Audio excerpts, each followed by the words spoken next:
this discussion. My name is Mirela Shuterice. For those that don't know me, I am the Director of Policy at IGVA.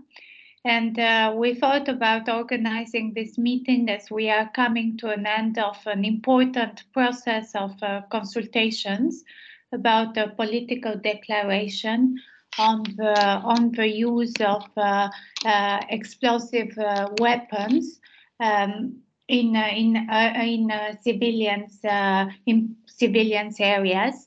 And we thought as we move to this phase of a consultation, it is important to provide some information with IGVA members that would allow them to contribute and influence the last moments of the process.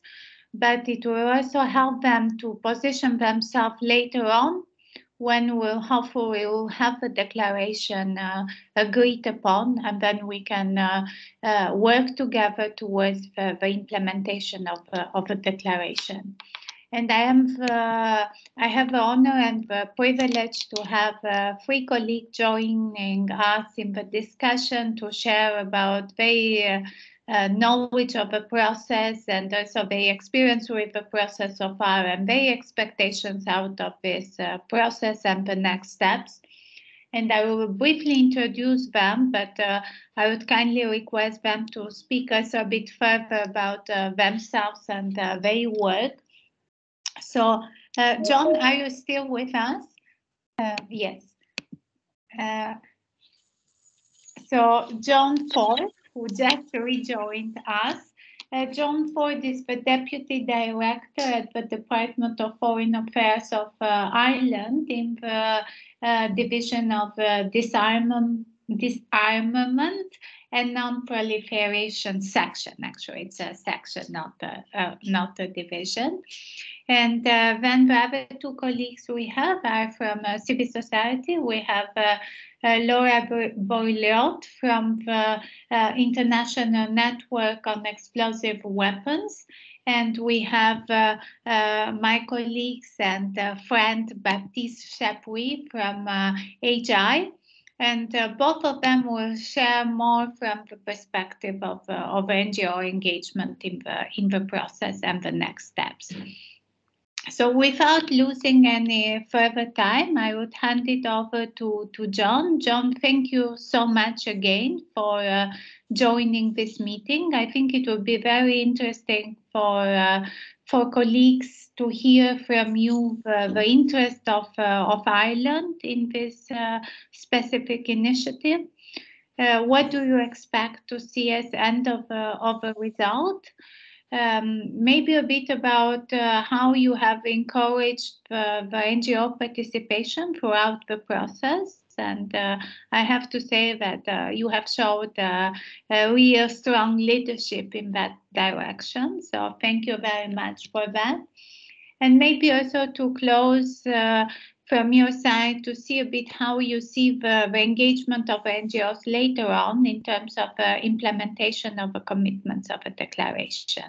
The floor is yours. Thank you, John. Thank you very much. Hello and good afternoon, everybody. As Mirela mentioned, my name is John Ford. I'm the Deputy Director of Disarmament and Non-Proliferation in Dublin. Please allow me to begin by thanking ICVA for extending the invitation to us today to take part, and to each of your organisations for the interest in and the support for the process to date. It's been a really critical part for us, and we're very thankful for it. Ireland remains deeply concerned about the impact on civilians of the changing nature of warfare, the stark reality of modern armed conflicts around the world.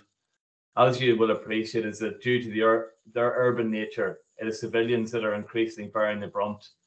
And we see that time and time again in the UN Secretary of Protection of Civilian reports this year, as with last year. Civilians make up 90% of recorded casualties when explosive weapons are used in populated areas. In addition to that, to the loss of life and those physical and psychological injuries inflicted on civilians, it is now acknowledged that the use of EWIPA has significant humanitarian impacts, destroying critical infrastructure, such as electricity supply lines or water, sanitation facilities, hospitals, roads. And as you're aware, critically aware, this often impedes humanitarian responses, displaces communities, it hinders post-conflict reconstruction and development. And so for all of those reasons, addressing the well-documented and unacceptable levels of harm caused to civilians by the use of EWIPA, by the use of explosive weapons in populated areas, is a priority, remains a priority for Ireland. In many conflict situations, there are concerns regarding how the rules of IHL are being translated into policies and practices. And it's pretty clear, it's absolutely clear, that where we cannot prevent or resolve conflict, we must work to strengthen protection of civilians. We firmly believe that much more must be done, and we believe it can be done. And for Ireland, the foundation of that is first and foremost securing full compliance with international law, especially IHL, especially international humanitarian law. Marley asked some questions about the declaration, so yes, I can bring you up to speed there, I suppose, and give you a flavour of the content of the political declaration, which I see has been shared in the margins there of the screen. So colleagues will have that for their for reflection, perhaps afterwards. We distributed that political declaration recently, and I suppose there are some really important elements that are worth highlighting. First and foremost, the underlying purpose of the declaration is to reduce civilian harm from explosive weapons in populated areas. And its focus is very much on enhancing the protection of civilians. The indirect effects of EWIPA are addressed thoroughly and in an integrated way throughout the draft political declaration. Also importantly, the declaration doesn't establish a prohibition on the use of any specific weapon type or create any new legal obligations. Indeed, the text is explicit in that regard. This is a political declaration with political commitments. However, what the declaration does do is it recognises that there is a significant humanitarian impact as a result of the use of explosive weapons in populated areas, and that this is a problem that needs to be addressed urgently. Fundamentally, Ireland wants the declaration to lead to real change, primarily through changes in the operational practices and policies of militaries. And this, we strongly feel this will in turn lead to better protection of civilians during armed conflict. While there are divergences of views on how best to achieve that, we have found that almost all states are clear on the need for a civilian-centred approach, underpinned by a call for the full respect of IHL in armed conflict. In terms of the next steps, you'd asked about those. We have issued the revised text, which I mentioned was in the margins of the screen, and we will meet for a final day of discussions on the text. They will take place on the 17th of June in Geneva, so really, really soon. In terms of after that, it's really critical that there's a collective ownership on this text and its implementation, critically its implementation. After all, we hope that reaching the agreement on the declaration is really just the beginning rather than the end of this process. Thanks. Thank you very much, John. And it's good that there is another round of discussions coming up, and that's why we organize this meeting right now, to give really the opportunity for the NGOs that are interested to contribute to this last round of consultations. How did you see the engagement of NGOs during the consultations, the different consultations around? Yeah, absolutely. Fully engaged, I would say. We're very, very thankful for the level of engagement. It would be hard to imagine how the process would have worked out without that level of engagement. We've been adamant from the start that it would be open, it would be inclusive, and I think we've achieved that. And at times, it was like when we were drafting, it was a real blessing to have had so much input because it gave us options. It gave us drafting options, and we were very, very thankful for those drafting options to try and find and maintain the balance. So yeah, a critical input, I would say. Thank you, John, and thank you also from the different organizations that indeed found themselves listened to throughout the process and were given opportunities to contribute on equal basis also with other stakeholders, especially the states. John, would you be able to stay with us throughout the meeting so that I leave the questions and the points that colleagues would like to raise and see with you for the end, or would you have to leave? Mirella, I'm happy. I'm at your disposal between now and the next, well, say an hour and 15 minutes. So as you please. Thank you very much. Then I suggest we leave all the questions and comments for the end. And thank you, John, for being available. I think it would be good also for the colleagues to hear the perspective of their peers. And as I mentioned, we are lucky to have Laure and Baptiste today with us. And I would hand it over first maybe to Laure from the International Network on Explosive Weapons. Maybe, Laure, if you could say a few words about the network for those colleagues that are not very familiar with it, and then about the process, how the network got engaged and experienced the process of a consultation, and then as we come at the end, what are your expectations? The same questions as to John, and how do you think that ICWA members can contribute later on, now in the final phase, but also during the implementation, knowing, Laure, that some of the ICWA members are, of course, also members to your coalition. Over to you, Laure. Thank you.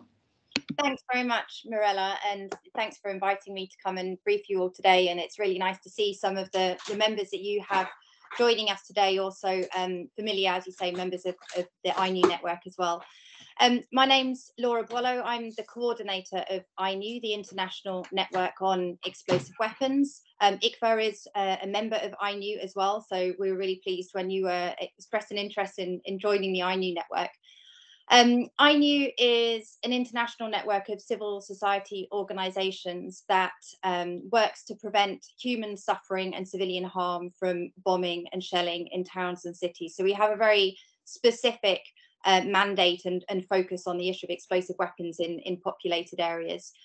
INEW formed over a decade ago, and our membership comprises of organisations that do a range of different types of work. Some are involved in research and data collection. Many of us are involved in policy and advocacy work, particularly over the last few years in work around the development of the political declaration.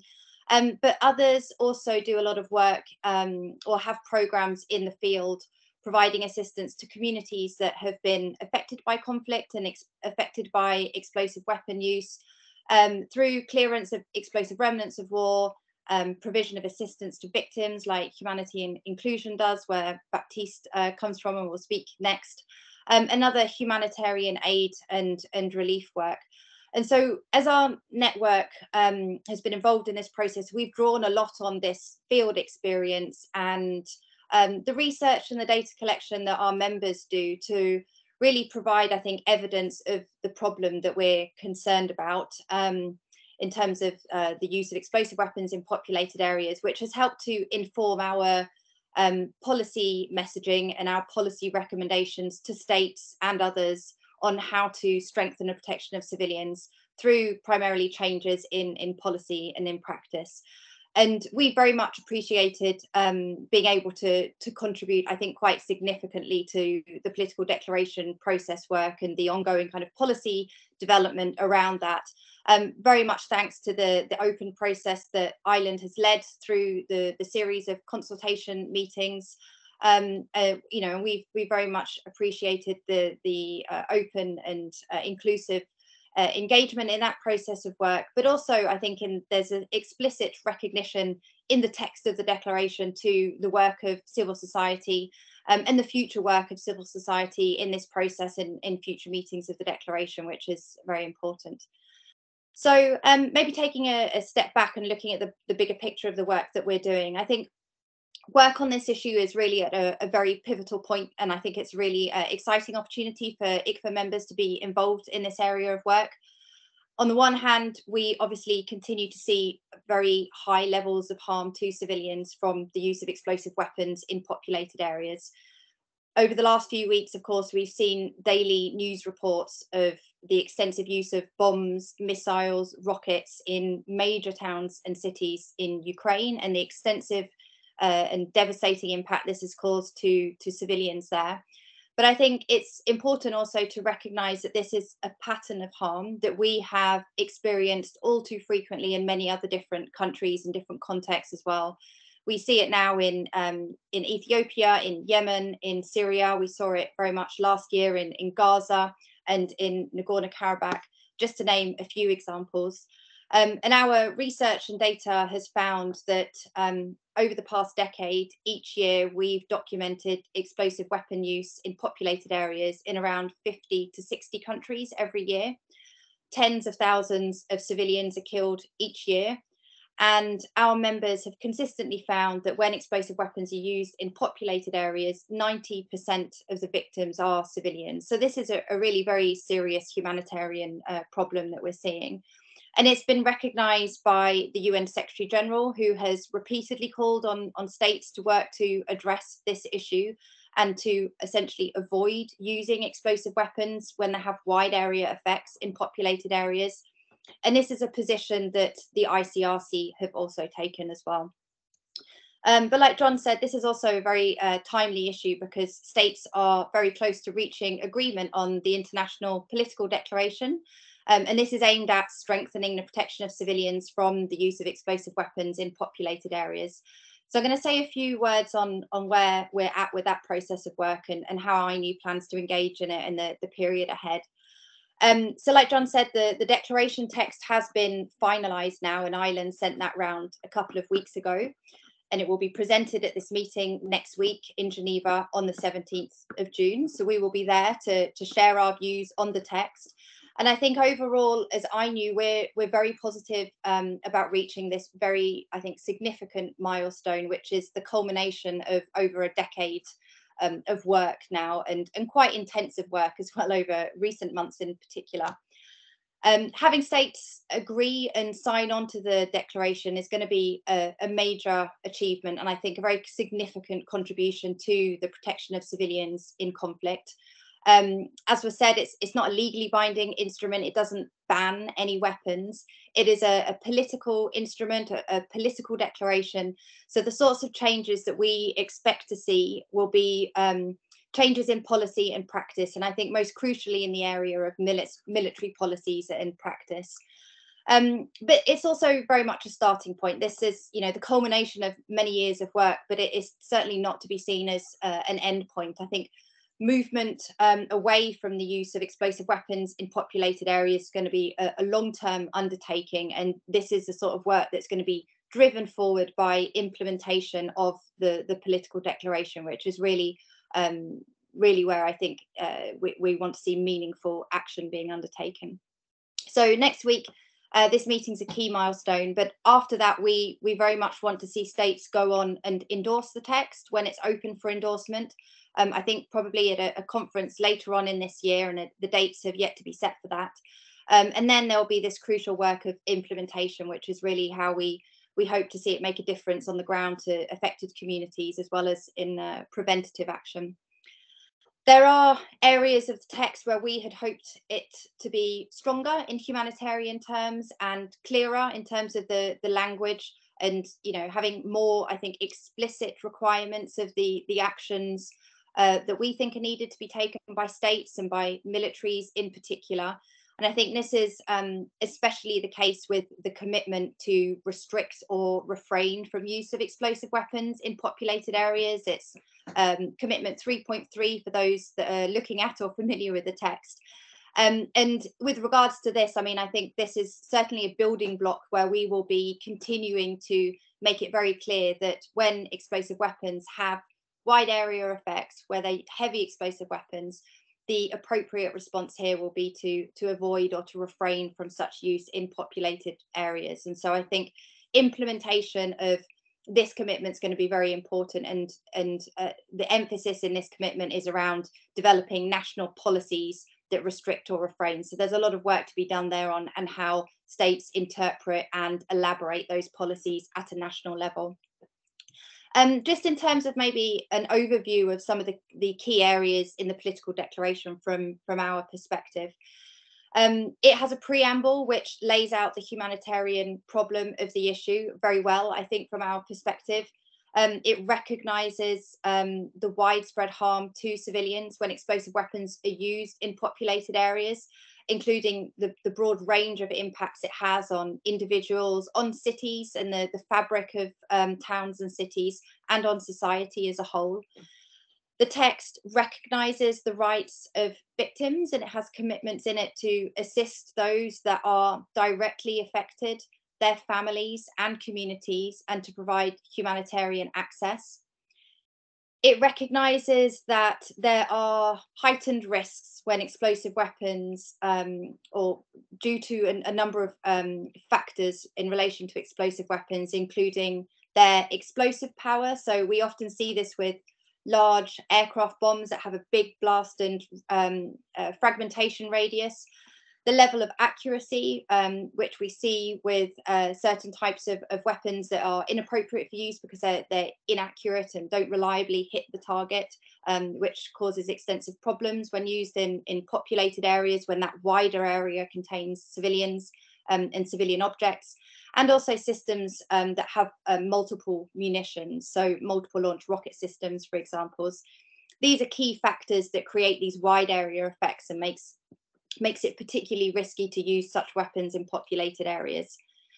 As such, it commits states in the declaration to have policies in place to restrict or refrain from using explosive weapons in populated areas in order to avoid civilian harm, such as when they have wide area effects. It recognises that good policies and practices will help armed forces to understand the anticipated effects of explosive weapons on the intended target and the surrounding areas. It's got commitments in it for states to develop national policies on the protection of civilians. It also requires states to address the reverberating or the indirect effects that often stem from damage and destruction to critical infrastructure. So damage and destruction to water and power supplies, which in turn often can impact the effective running of hospitals, the provision of medical care, and the services to the wider civilian population. And then it also has an important commitment in it that creates a future platform for work around this issue. So it calls on states to hold regular meetings. It invites civil society and international organizations to be part of that follow-on process of work. And I think this is really going to be very crucial to ensure that states come together on a regular basis to talk about how they are implementing the political declaration in practice and providing a constructive forum for sharing examples of good policies there. So in terms of next steps, we would like to see states turn up next week and be very positive about the declaration. I'm sure a number of states and organizations like ours will be supportive of it, although feel that, you know, there are areas we would have liked to have seen developed differently. But I think broadly, Ireland has done an excellent job in pulling this declaration together and keeping a number of states and organizations on board and being supportive of it. With that, the key thing now, I think, is that we see states go on to endorse this declaration when it's open for endorsement in a few months' time, and then start to effectively implement it. So I think this is really a key area where ICFA members can be involved in it, helping to do outreach with states in encouraging them to join the political declaration. Within INEW, we will be running a big advocacy campaign ahead of the endorsing conference and beyond that. And we would like to see a broad range of states join it. Obviously, those that have armed forces and defence forces, but also we want to see affected countries join it. We want to see countries from different regions of the world sign on to it as well. We will also be doing a lot of work on the implementation of the political declaration. So how it gets operationalized at a national level, which means national policy development by states, an elaboration on how to implement the commitments in it in practice. And so I think particularly in the areas of the humanitarian commitments in the text, it's highly relevant to ICWA members that work for humanitarian organizations to help build, I think, progressive understandings and meanings of how these commitments can be implemented in practice, so that they really drive forward the sorts of changes that we want to see that will help prevent harm to civilians and assist communities that have been impacted and affected by the use of explosive weapons in populated areas. So I'll leave it there. Thank you very much, and looking forward to the discussion after. Thank you, Laura. You gave really a very comprehensive overview of the process of engagement of a network and the members. Also an overview of the main provisions in the current declaration, and also how you plan to continue the engagement after the text of the declaration and when we move into the endorsement and the implementation by states. And I think this is very important for ICWA members, and I'm very pleased to see the participants today being not only from Europe or the Americas, but being very diverse. We have colleagues from Africa, we have colleagues from Asia that have joined us, and it's very important to, I think, to keep everyone informed in terms of civil society and to make sure that we reach out to as many states as possible and advocate for them to endorse the declaration. And I think Laura will continue to provide this opportunity to our members to link with the network, and also if you develop later specific tools in terms of letters to the government to encourage them to endorse the declaration and so on, would be glad to circulate them within membership so that members everywhere around the globe can use them and reach out to their own government. Now, as I mentioned, I would also like to give the floor to my friend Baptiste Chapuis, who is the Advocacy Officer on Disarmament, Crisis and Conflict and Humanity and Inclusion, and have been very much supportive to the ICWA Secretariat on sharing information about this work. And Baptiste, I think as we got an overview of the process and an overview of the declaration as such in general lines, it would be very useful, I think, now if you could focus maybe on few provisions, few commitments that bring an improvement in your view from the humanitarian perspective. If you could highlight them and share on their wording with the members. Thank you.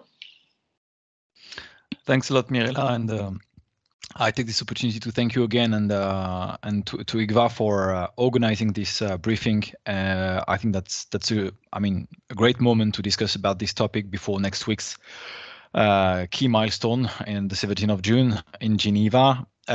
For those of you who maybe don't know us, we are a 40-year-old organization working alongside persons with disabilities and vulnerable populations. We work in the field of health, rehabilitation, social and economic integration, but we also are a comprehensive mine action organization, and you can see how natural it was for us to work in the field of EWIPA.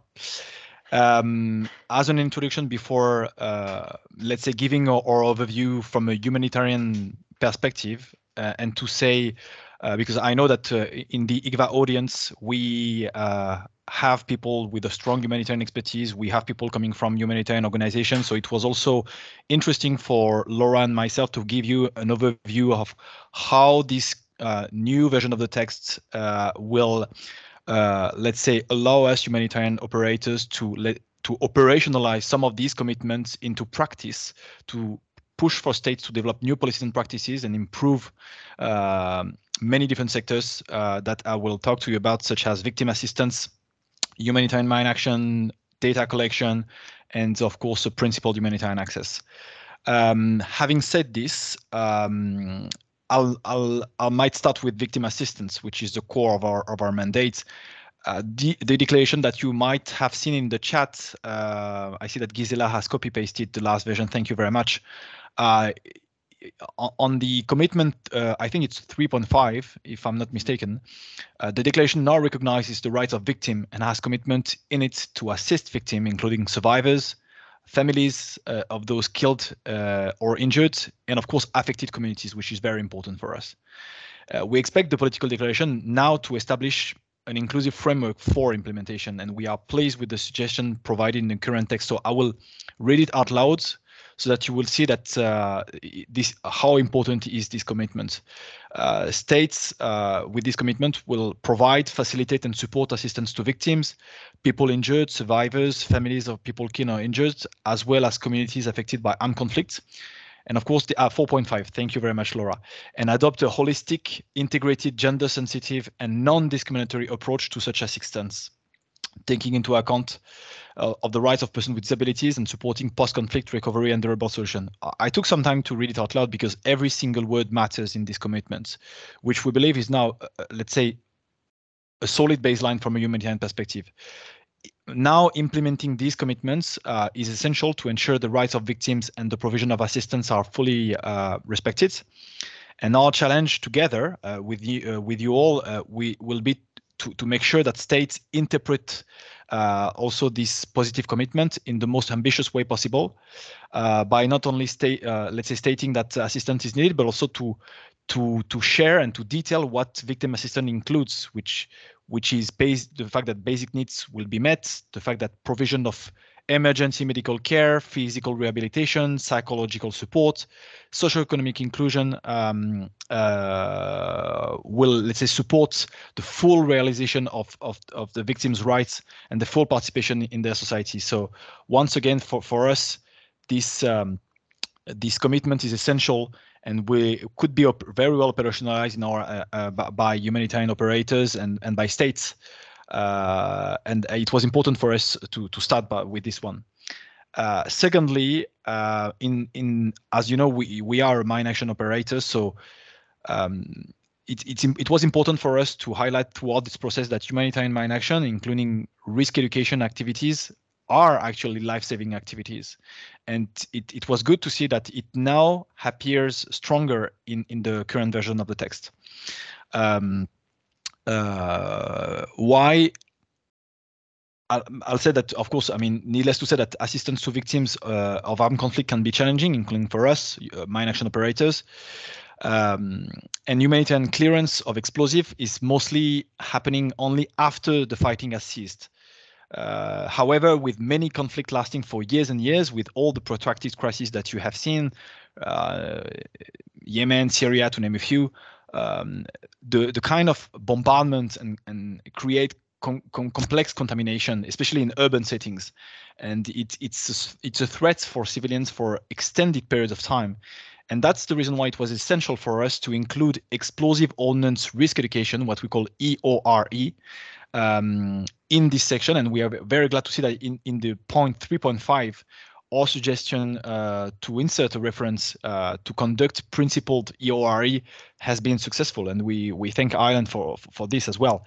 This paragraph also speaks about the need for marking, for removal and clearance of explosive remnants of war, which is obviously very much welcomed, especially when we see the extensive damage for decades that the contamination created by explosive weapons, especially those with wider effects, creates in urban settings and in towns and cities.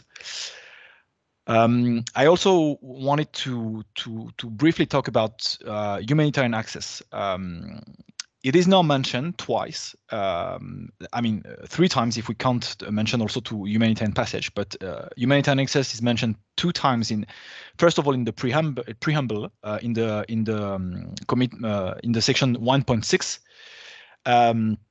With this sentence, unexploded ordnance impedes humanitarian access, the return of displaced person, and reconstruction efforts, and causes casualties long after hostilities have ended. And for us, it was important to have it here in the preamble. Why? is because humanitarian access is not a mere call for IHL respect. Having it here from the beginning is now a clear acknowledgement from states about the undeniable impact of EWIPA on what should be a principled humanitarian access. So, I mean, once again, we welcome this mention from the very start in the preamble, but we also welcome the mention of rapid and unimpeded access in the section 4.4.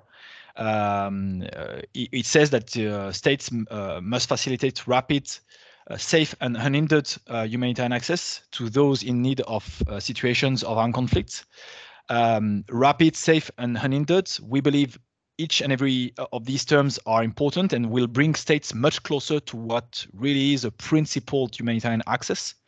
The space for neutral humanitarian action must be protected and respected when explosive weapons are used in populated areas, and the parties to a conflict must facilitate sustained humanitarian access and operation. And of course, given the urgency of humanitarian needs of affected populations, we believe that this reference to humanitarian access as a standalone commitment in section 4 of the political declaration is a very positive step. And last but not least, I will conclude. I could not conclude without mentioning the data collection, which is very important for the humanitarian community, obviously, because I mean, I will state the obvious, but data collection on civilian casualties as well as damage to civilian objects, including, as you said, John, property, buildings, and infrastructure, is really crucial for understanding and responding to civilian harm from explosive weapons. So in the commitment 4.2, it could obviously be more explicit, but like many other commitments in the text, it is a very solid starting point to contribute to the development of good practices. And our role now will be to make sure that states interpret it and implement it in the most ambitious way and detailed way as possible. As such, states should be committed to establishing capabilities to collect such data and parameters for publicly sharing information about incidents, assessments, and of course the investigation processes. We believe also that states should also commit to set up an appropriate mechanism to collect, to analyze, and share the data, but to share sex, age, and disability disaggregated data on explosive weapons victims. I believe this will echo for everyone in this call, and such a mechanism will be crucial to understand the impacts on individuals and community, to take their experience into account and inform in a non-discriminatory response that helps civilians to overcome barriers, to meet their needs, to seize different opportunities. And I'll conclude that we also believe that this commitment will be positive in a way that it will strengthen the international community's ability to develop strategies and programmatic response to reduce the harm and to respond effectively. And maybe I could say a final word on the mobilization and the next phase as well. I will echo what my colleague Laura has said. It will be important for us collectively to mobilize each and every state in this process, because as you rightfully said before, this is the beginning of something else. This is not the end. This is the beginning of a whole new process, which is even more important and even more positive than the phase we are currently ended. And it will be very important for us as INEW to mobilize regional blocks and institutions. Once again, we do not start from scratch. On the contrary, if we take, for instance, the African group, 19 African states have endorsed what has been called the Maputo Communique, which was the first, let's say, political commitment from a big group of states, which echoed their thinking about what this process should be, and it had already, let's say, very positive language in it that are echoed in the current version of the text. A year after, 23 Latin American and Caribbean states endorsed what they called the Santiago Communique, which, like the Maputo Communique, was essential in establishing, let's say, political willingness to move this topic forwards and to establish, let's say, political willingness to develop new policies and practices in this matter, to avoid the use of EWIPA, but also to work in the field of data collection, victim assistance, etc.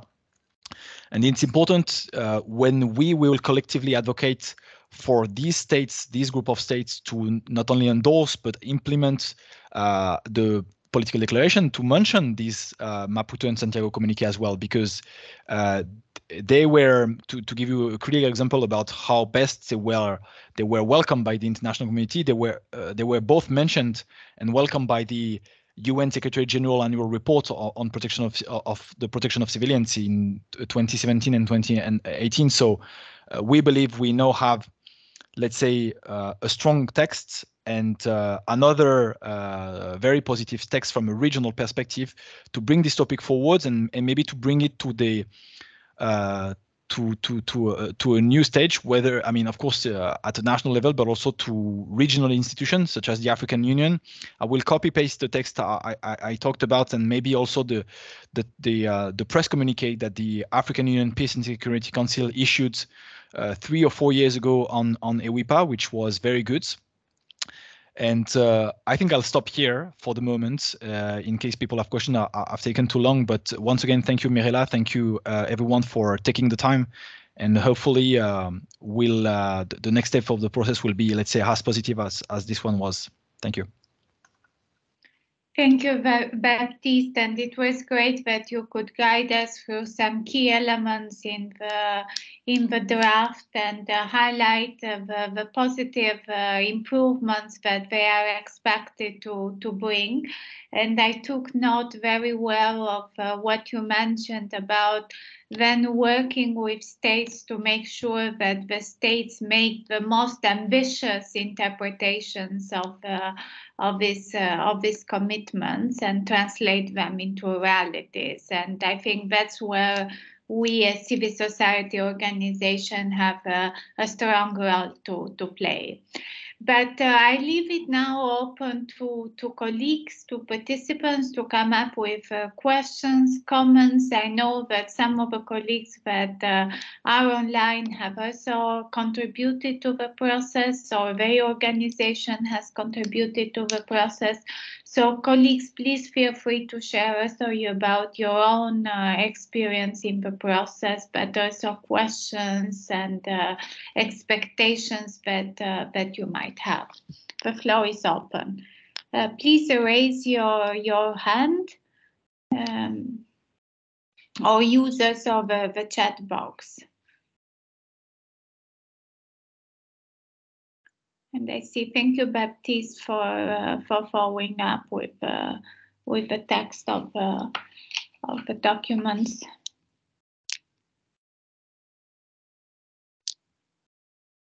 So I see colleagues hesitant to come up with questions and comments. Yes, now I see Gisela, please. Hi, everyone. I don't have a lot to say, really. I just wanted to kind of echo, I suppose, the reflections from Laura and Baptiste in terms of commending the Irish government for leading the process so adeptly and in such an inclusive and consultative manner. I'm advocacy advisor for Concern Worldwide in Geneva. We started to follow the process kind of belatedly, and I suppose maybe I could use that as a way to encourage anyone on the call who hasn't been engaged thus far to do the same, and it's never too late, and just to sort of reinforce the messages that Laura and Baptiste delivered, which is that the implementation phase is going to be the really critical phase and what will make a difference in terms of reducing the humanitarian consequences of explosive weapons in populated areas. Say that, I suppose, drawing from my personal experience of working on the Safe Schools Declaration, which has been really impactful, and, you know, over a period of time has resulted in a 50% reduction of the military use of schools in countries that endorsed the Safe Schools Declaration. So it's not just a piece of paper with a great selection of words, but it's something, you know, a really potentially impactful advocacy tool. And I look forward to following the process from here on in. And we were extremely grateful that through some campaigning with our supporters at the national level, we secured also some language in the preamble recognising the impact on food security and the provision of basic needs when explosive weapons are used in populated areas. So thank you for that. And thanks for the meeting, Mirella. Thank you, Gisela, and yeah, great to hear that. As you mentioned, there is still time for NGOs to get engaged and to contribute in the process. And I think the point about food security is also very, very relevant. And I mean, I would like to congratulate Ireland again, because I think within a very concise and to the point text, you have managed to cover quite a range of crucial issues. Baptiste mentioned humanitarian access, victim protection, food security as well, that's mentioned by Gisela. So that's a really very important. We have a question from a colleague.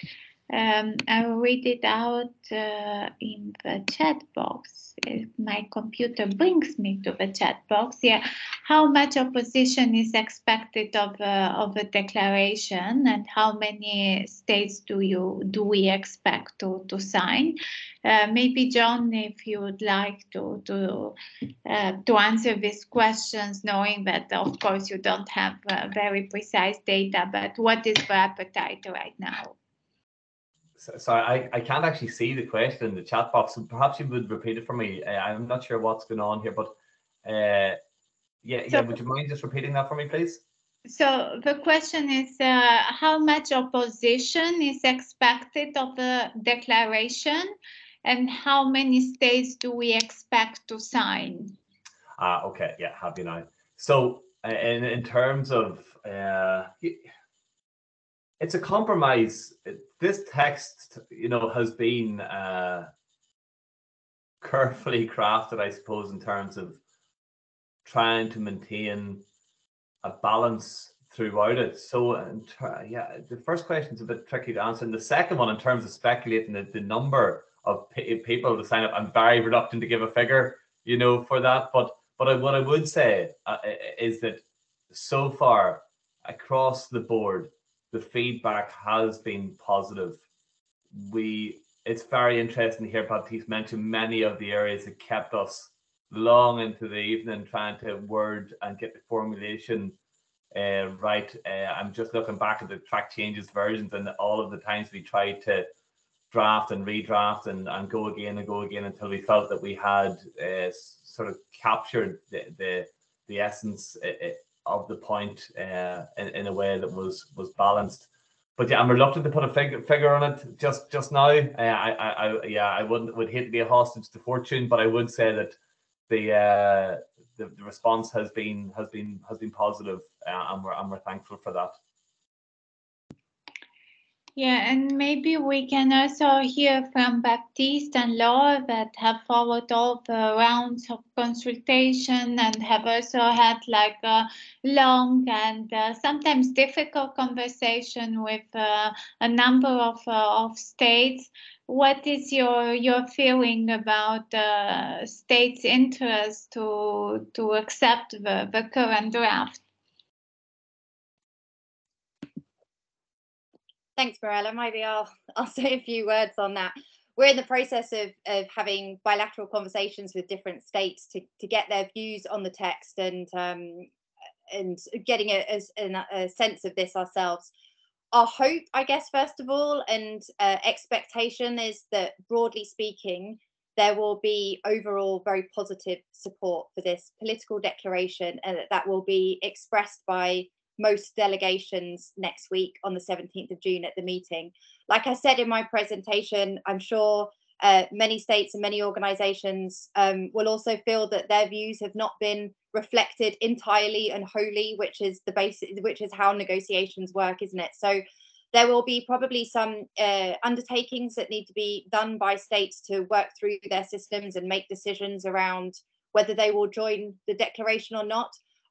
I doubt that all that many states will be able to come decisively and say that they will go on and endorse the declaration next week, given it will have given them just a couple of weeks to decide. But we do hope some states will be in a position to do that. And I spoke to one this morning that was ready to come and say that. So that was very encouraging.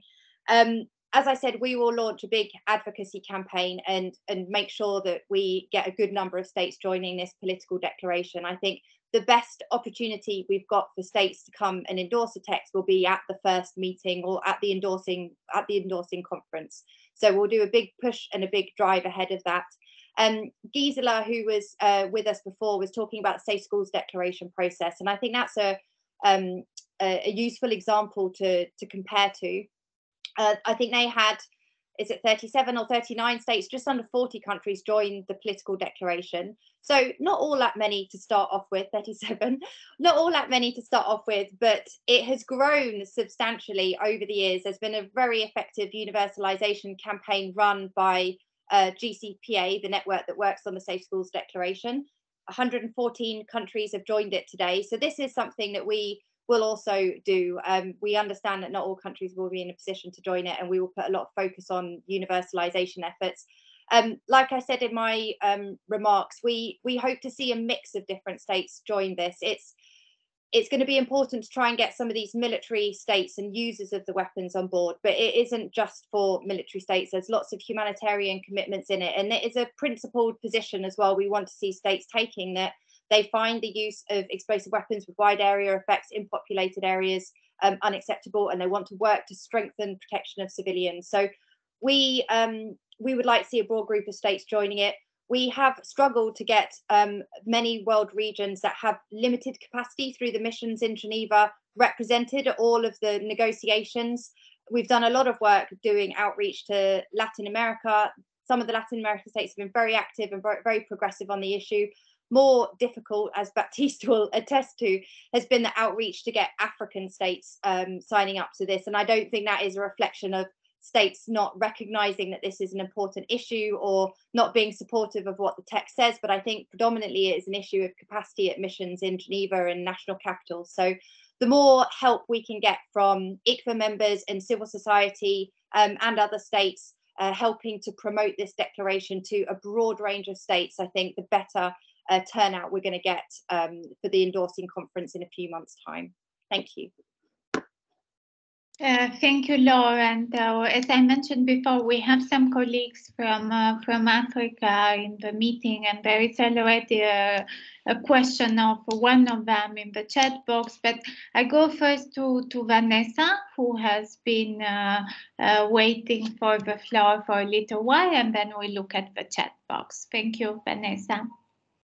Thanks, Mirella. Thanks, everyone, for a really, really helpful discussion and briefing this morning. I'm with CARE International based in New York, quite focused on the Security Council. So I have been hearing about the declaration for many, many years and seeing it going into letters to the Security Council and trying to promote it on this end. And, you know, kudos to groups like Humanity and Inclusion who've really been strong advocates in lots of private meetings on this.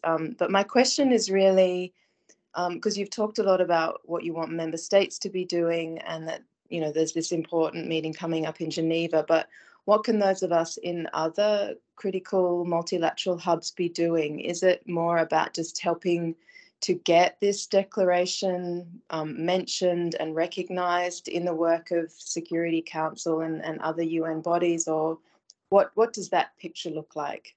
Thanks.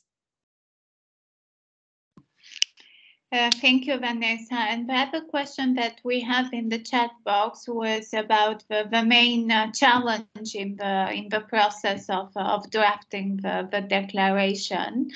So I would suggest maybe about the question of Vanessa about the role of actors of civil society, NGOs outside Geneva, or engagement directly with the capitals, I would leave it to Baptiste and Laura to answer. And maybe John, if you could also bring your perspective on what was the main challenge from Ireland perspective in terms of drafting. And then I would like to hear on this question in specific also from Baptiste, maybe in terms of Baptiste from a perspective of an NGO perspective and humanitarian victims protection perspective. What did you find the issue where the states were not in the same lines of thinking? So over to you. Maybe we start with a question of Vanessa. I don't know, Baptiste or Laura, if who would like to cover that one. Sure, I can jump in shortly on the two of these. Thank you very much, Vanessa, for your question. As the process coming to an, I mean, this part of the process is coming to an end right now, and maybe it was a good idea to compare it with the Safe School Declaration because we could see the different phases of the process. We can see how such an instrument like the Safe School Declaration has been progressively mainstreamed in all, let's say, protection of children in armed conflicts advocacy efforts. And I would say the same for EWIPA, basically, to just as part of the universalization process, mentioning the role and the milestone that represents this new text in each and every, maybe not each and every, but in most of the protection of civilians framework that you are contributing to, especially in New York, especially towards the Security Council, would be essential for, let's say, a solid advertisement of this text is here. We encourage all states not only to sign it and endorse it, but also to implement it and to develop this community of practices, this set of good policies and practices, and to make them public and to share them with civil society, to share them with other states that maybe do not have the same kind of capacities. So and this is actually the work that we as INEW have undertaken over the past few years to try to mention of course, the EWIPA as a topic, but of course the EWIPA political declaration as a tool in all protection of civilians, and especially when we come to protection of civilians in urban settings, in populated areas, in each and every framework. If we manage to talk about this and to mainstream this language, to mainstream these commitments in every policy ask that we have, in every advocacy demands that we have towards states, and especially at New York level, I think a big part of the work will be successfully done. So that maybe to compare it with the Safe School Declaration, that actually what has been done brilliantly, and maybe I mean, I'm based in Paris myself, and I remember that there was, to give you an example about how this advocacy work has been successful, France was strongly against the Safe School Declaration at the very beginning of the process. In 2015, they did not endorse it, but thanks to the support of a wider humanitarian and NGO community that have tirelessly advocated to France at capital level, at New York level, at Geneva level, France became not only an endorser of the Safe School Declaration, but right now is actually and very well advocating for the Safe School Declaration in itself, and for its promotion, for its universalization, and for its good implementation, and for development of new policies and practices in it. And we basically we hope that France, for taking this specific example, will do the same for the EWIPA process. But of course, Geneva and New York will do the same. But if we go beyond the New York, let's say, arena, I believe that when Laura is very right when she says that we need to engage with all regional blocs, and one of our biggest challenge was to bring this topic to, for instance, the African Union, to make sure that part of this mainstreaming approach is also to make sure that, for instance, the EWIPA topic is recognized as part of the silencing the gun master roadmap at this level. So I think that will be a really key step for us to engage with as many African states as possible to once again take a very specific example of one regional block, one regional institution, maybe a quick feedback on the second question. Indeed, for us, it was natural to work on this topic as a humanitarian operator, because I mean everything started from this figure that for the past decade, 90% of victims of explosive weapons with wider effects, I mean, used in populated areas were civilians. And of course, let's say for us, it was a moral imperative to curb this horrific trend, and to make sure that when we talk about respect of IHL, it materializes into really something concrete, with concrete additional policies and practices that this new final version of the political declaration is hopefully pushing states to develop. So of course, I believe the commitment 3.3 has been the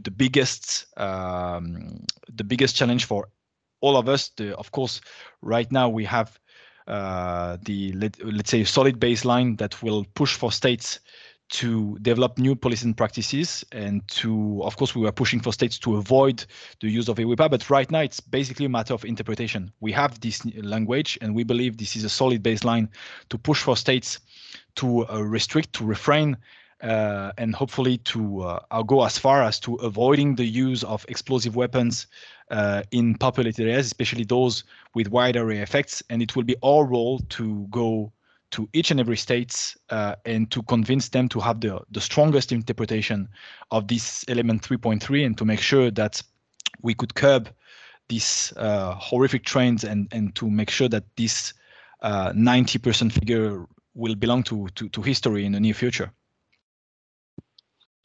Thank you, Baptiste. John, over to you. What was the most difficult, challenging element in the consultation process?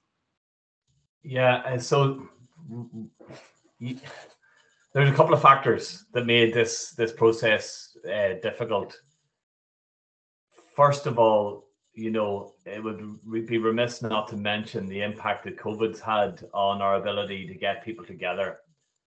We had one round of virtual consultations in 21, which involved 70 countries. I think it was something like 22 civil society organizations, with the ICRC, we had UN, all of whom were offering a really rigorous analysis of the draft PD at that time. And that was all online, but we knew that there was a real overwhelming support for the process, and a desire to have a strong political declaration was there throughout that.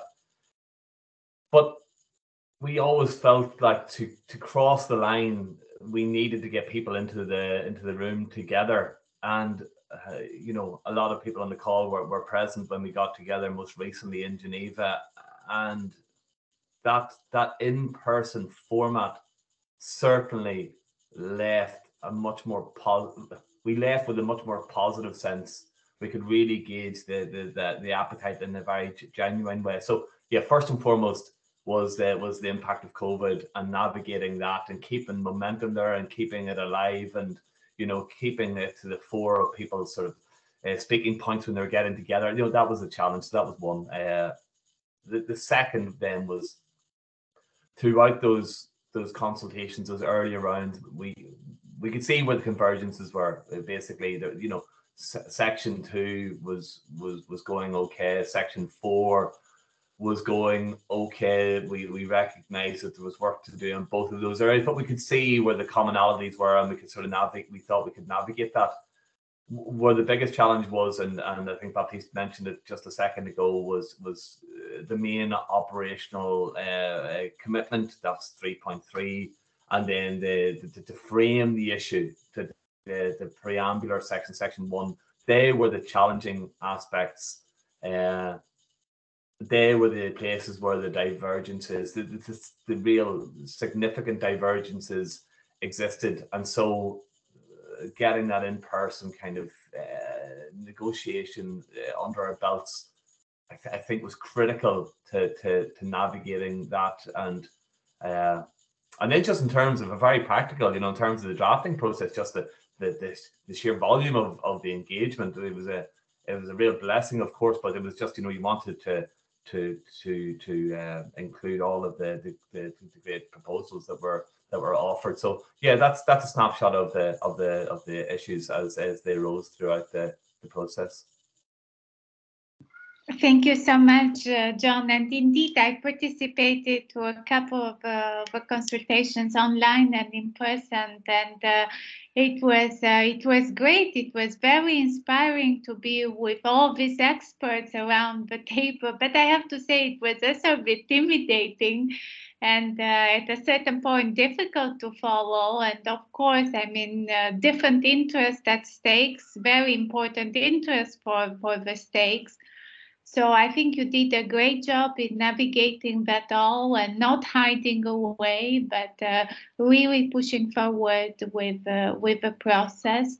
And I think you also inspired this respect towards each other to all the participants, because I also noticed, for example, in the last consultation that even states that were very strong in a certain position on one of the commitments, for example, they were very respectful to other parties that have a different position on that same commitment. So congratulations again for that role.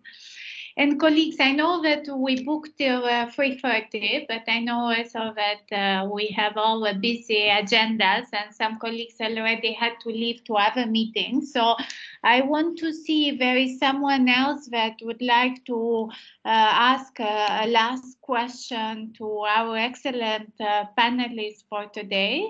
And if that is not the case, I would suggest we close for today. I would thank a lot once again John, Laura, and Baptiste. And so to tell you that the meeting has been recorded. If it's okay with you, share the recording with all the members and beyond. So more NGOs and civil society organizations can benefit out of this discussion. And we'll keep organizing similar events as we move beyond the agreement on the text and come to the process of state engagement, and then later on in terms of implementation. So thank you very much to all of you, and wishing you a very nice day further. Thank you and goodbye. Thank you. Bye-bye. Thank you very much. Bye-bye. Thank you very much. Bye. Thank you. Bye-bye.